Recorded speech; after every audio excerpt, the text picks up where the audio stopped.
Hello, wonderful listeners of the Mediocre Mystic podcast.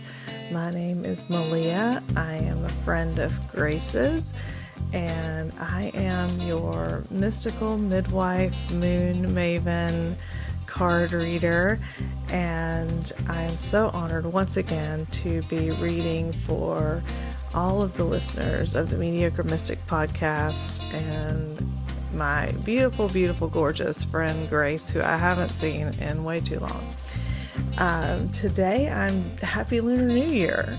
Today I'm doing the Lunar New Year reading for you, and what we're going to do is I've pulled 6 cards from the Soul Trees Oracle, and I'm going to walk you through the things that you may want to check in with your intuition about for the first half of this Lunar New Year. So each card is going to represent a new moon in the coming lunar year, starting with this new moon that is bringing in this Lunar New Year in February. So again, using the Soul Trees deck, this is a beautiful deck. It's one of my favorite decks. Each card just has a word on it, and then the way I've always read cards is because I'm a deconstructing ex-Christian, I use them as like a daily devotional. Remember, those of you who are ex-evangelicals with me, when we used to do daily devotions where, you read scriptures and then you kind of applied that to your life in that moment, I read cards in the same way. So it's amazing that I can get just as much fulfillment and encouragement and intention from doing that as I could when I was reading scriptures in Christianity, because it really is about intention and intuition. I mean, honestly, you can read out of the phone book, and if you put your intention to it and you listen to your intuition, you can get messages and ideas and thoughts and encouragement and all of those things from any type of reading. But cards are fun, so we're using cards. All right, so the new moon for February, the card that's representing this new moon is the Clarity card.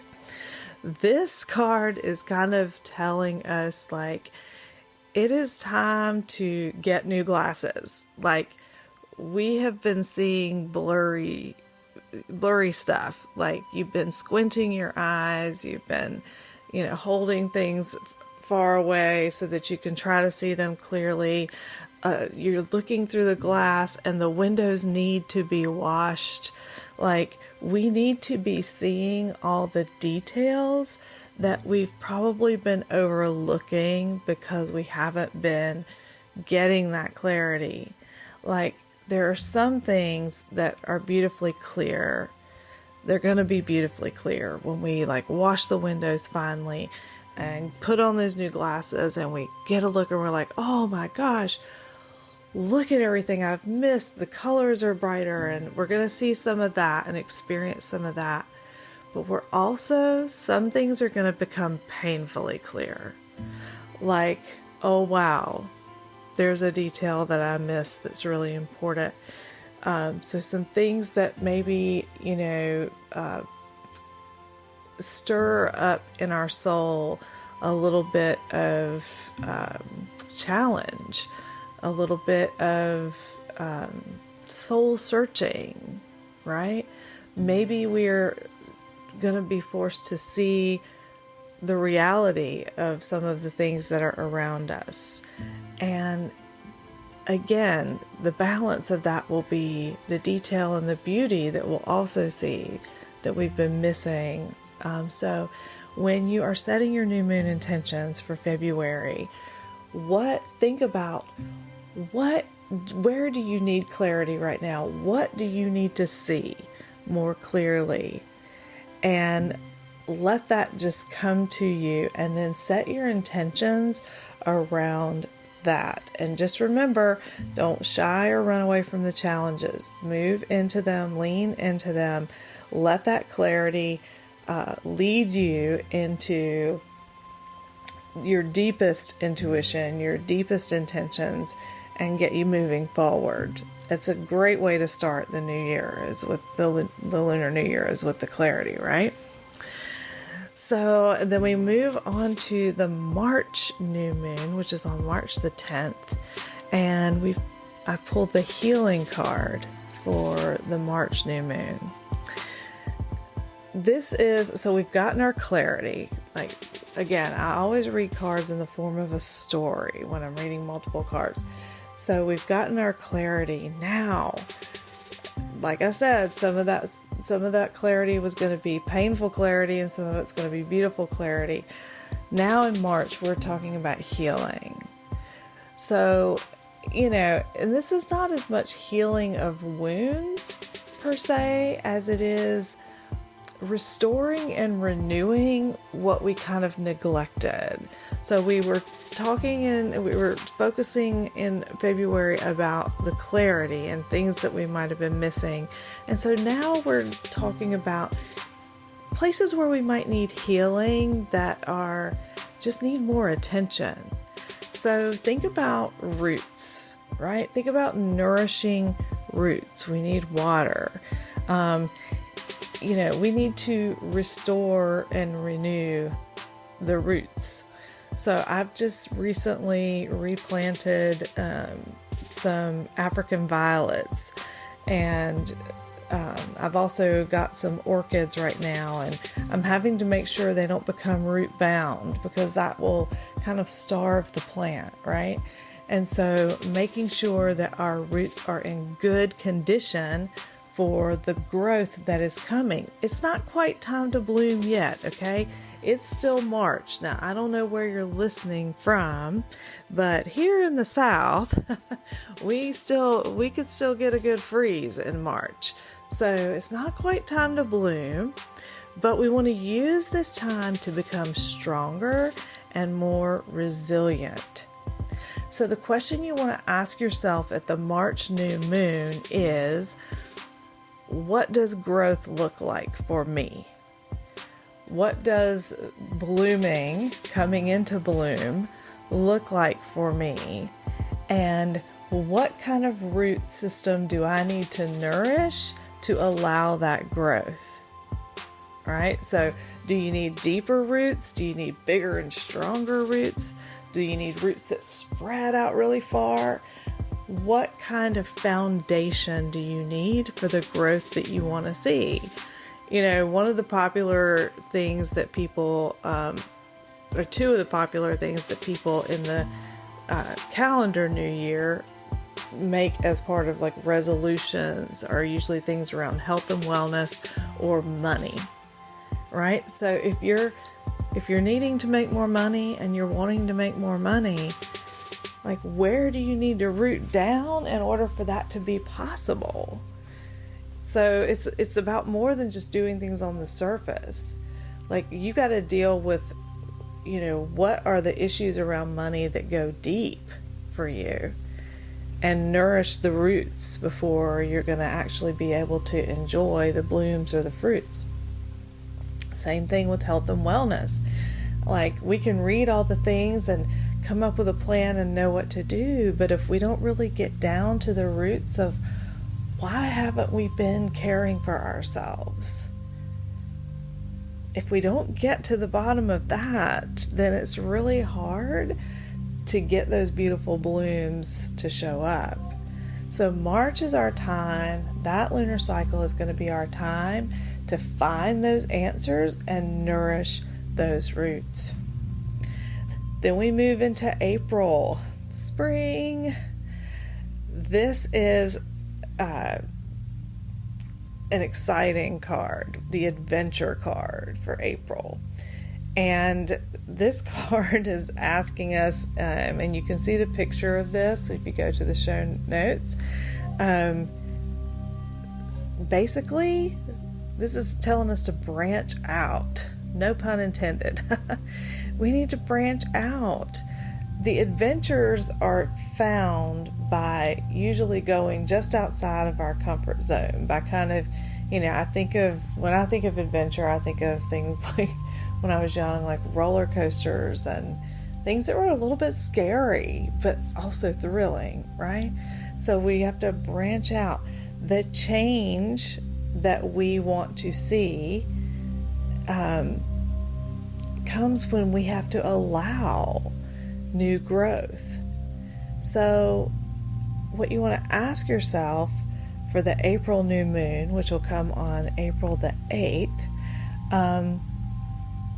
you want to ask yourself, like, what kind of mind adventures do I need to go on? What kind of new thoughts do I want to bring in? Experiment with like new thoughts, new patterns in your life. Think original designs, right? Trusting yourself to find the path. For so many of us, it is going to be so vitally important this year, this lunar year, that we really learn to truly think for ourselves and not allow influence to override our intuition. And right now that is rampant. If you are following a thought process in any way, shape, or form, then you are following. Very few of us are actual free thinkers, because it's just so easy in the age of information to get caught up in, oh yes, that resonates with me, I'm going all in on that. Oh yes, this resonates with me, I'm going all in on that. And then we find ourselves locked into a new belief system and we didn't even realize it. So it's going to be really important for us to branch out and allow ourselves to see, to experience, to know, to be, and to find the path for ourselves. So when you're thinking about your mind and your brain, I want you to think of like the most beautiful and original art, the most beautiful and original design that's not like anyone else's. And April is a beautiful time to let that really just, quote, spring up, right? So that's what you want to be asking yourself for the April new moon. Where can I branch out? What kind of new growth and change do I need to allow?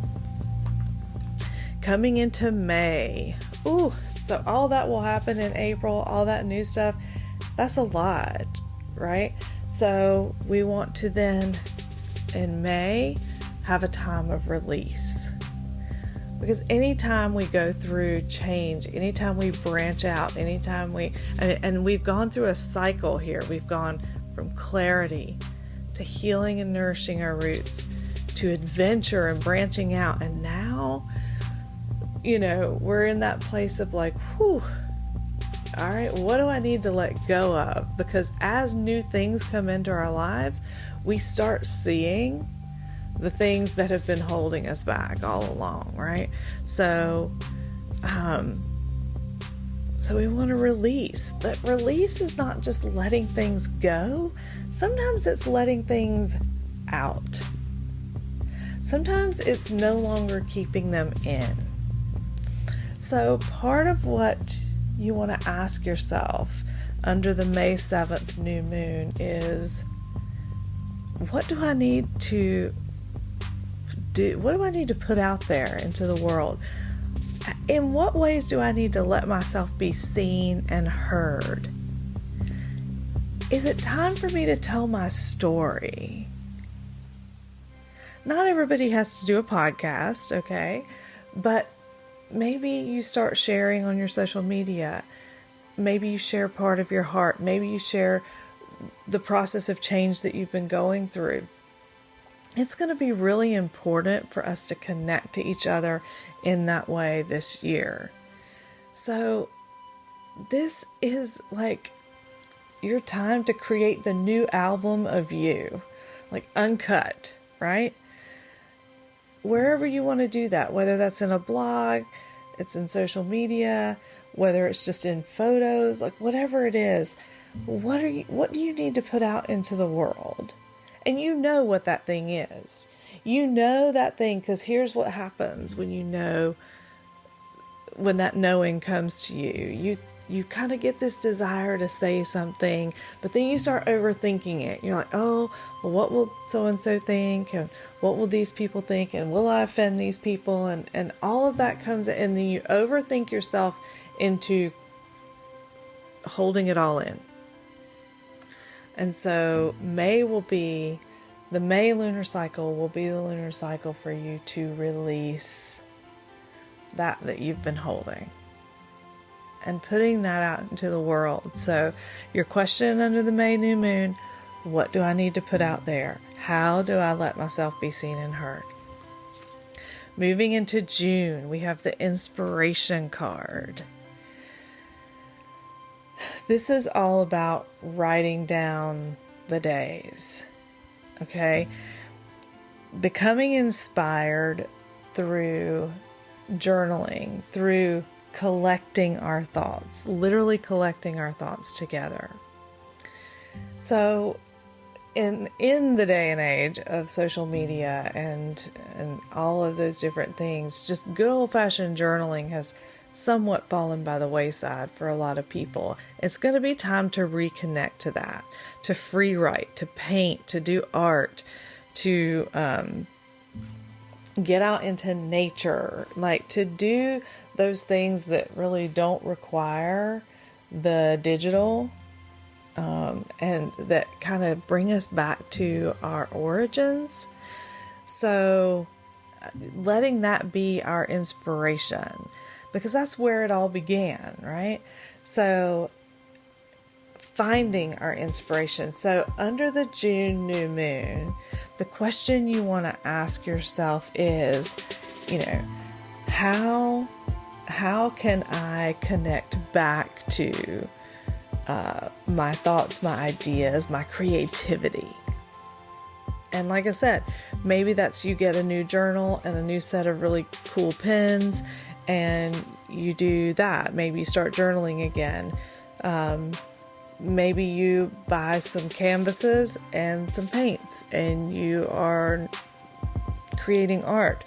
Whatever, maybe it's music, whatever that looks like for you. Get off the digital for a bit and connect back to yourself through that creativity, and let that inspire you. Usually about June, about that time of year, we need that kick of inspiration, right? The days are getting hotter, and it's a good time for us to kind of allow that creativity to grow in the heat of the summer sun. So connect to your creativity for the lunar cycle in June. And then our last card for this reading is the July card, which is communication.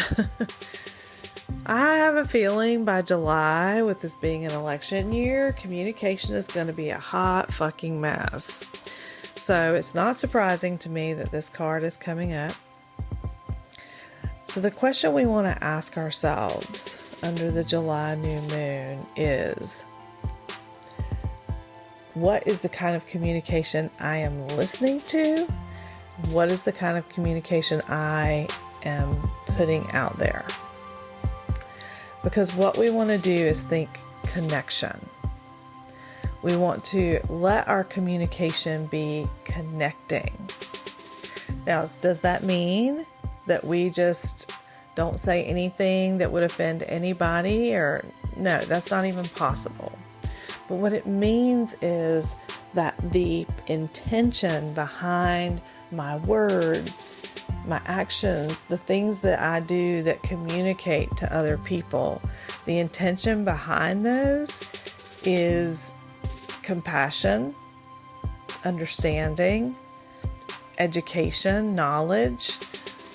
The intention is a good one, right? The intention is not to insult someone, to try to shock them into seeing the light, right? That is like passive-aggressive communication. So in July, also look at the communication with those around you and those closest to you, and ask yourself, how can I make this communication with the people I love, the people who are in my inner circle, and the people that I see on a day-to-day basis? How can I make that communication stronger? How can I communicate more compassionately? How can I communicate to people in a way that really lifts them? Right? And again, that is not me saying that it's positive vibes only. It's not saying you can't have hard, difficult, challenging conversations, honest conversations with people. That's not what it is. It's the intention behind those conversations. You check in with that. What is my intention? Is my intention that I just want to tell this person what I think about them? Or is my intention that I'm going to share some difficult things for the purpose of improving this relationship, for the purpose of building a stronger bond, for the purpose of trust and honesty? So check in with the intention behind your communication.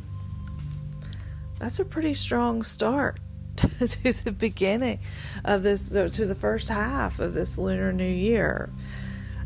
I mean, we've known, right? You don't have to be any kind of supernatural being to know that this year is going to be a roller coaster, volatile. There's just, I never stop being shocked at the amount of hate and control and authoritarianism and all that is out there right now. And it kind of rocks me to my core. So it's important for me, in order to be able to keep getting up every day and going to nursing school and working and being a mom and doing all the things that I do, in order to keep doing that, I really have to be able to set these intentions in my life and have something that is guiding me, so that I'm not just being dragged along by all the things that are happening outside of me. Doesn't mean I ignore or try to pretend nothing's happening. It just means that that both dynamics can exist at one time. It can be just fucking chaos out in the world, but I can still have intentional, intuitive practice in my own life, in my own relationships, in my own endeavors. And so that is the thing that hopefully we're all going to work on finding, because I truly believe that as we do that, as we pursue our own endeavors, our own growth, our own paths from this really pure place of intention and intuition, where we're not being led purely by influence from other people and other sources, I believe that that's really the way to come back into a healing place of collective good, of community, of connection with each other. And I believe that's how we find our way back to compassion also. So I hope that you enjoyed this reading. I'm on a little bit of sabbatical from doing readings right now because, as I just mentioned, I am in nursing school. However, I am going to be doing some readings the first couple weeks of March. I'll be doing some spring readings for people, and those will be the March readings will be all about what seeds need to be planted, what needs to grow this year, what weeds need to be removed. So it will be focused around the metaphor of planting and growing. So if you're interested in a reading, honestly, the best way to catch up with me right now is in my Lunar Aligned group on Facebook. You can also find me at lunar_aligned Aligned on Instagram. You can DM me there if you want a reading. I don't have just set types of readings. Basically, you tell me what you want, you tell me what your budget is, and I will craft a reading that fits that for you. I kind of have to be selective about my time because I'm spending a lot of time studying right now. But I love being able to read for Grace's listener base. Grace and I have such a neat connection. We don't see each other as often as we'd like to, but when we do, we just kind of pick up where we left off before. And I just love the work that she does. I also love how honest she is about her process and her path, because she and I are a lot alike in that we kind of sometimes, much like the moon, wax and wane in the things. We want to do all the things. We want to work our job and have an amazing podcast and do all the things. And sometimes it just doesn't work out that way, but we just keep going and we just keep doing the things. And I love that about Grace. And I love that she is kind of revamping things for this Lunar New Year. So I'm excited to see what the Mediocre Mystic podcast is going to hold for the Lunar New Year also. Thank you so much for listening. I appreciate all of you. Have a beautiful and happy Lunar New Year.